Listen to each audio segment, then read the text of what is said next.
تو اللہ بھی ایسے ایمان کو قبول نہیں کرتا جس ایمان کے اندر رسول اللہ کی محبت شامل نہ ہو۔ یہ بات لکھ لیں، میں پھر ایک بار یہ کہہ رہا ہوں، یہ بات لکھ لیں۔ ایمان، تمہارا ایمان اور اسلام وہی اسلام اور وہی ایمان اللہ کے ہاں بھی قبول ہے، اور وہی اسلام اور ایمان تمہارے لیے بخشش اور نجات اور جنت کا ذریعہ بنے گا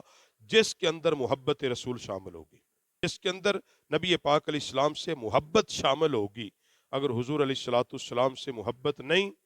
نبی علیہ السلام سے عقیدت نہیں، حضور علیہ السلام کی الفت اس دل میں نہیں، پھر یہ نمازیں، تمہاری نمازیں نہیں بچائیں گی تمہیں، تمہارا روزہ تمہیں نہیں بچائے گا، تمہارے کوئی نیک اعمال